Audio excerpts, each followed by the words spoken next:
तो सांग मैंने आमर ढेंकानाल लक्ष्मी पूजा सरीगला।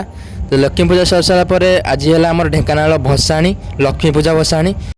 देखु केमी अघोरी शो हो ढेंकानाल बजार भितर अघोरी शो।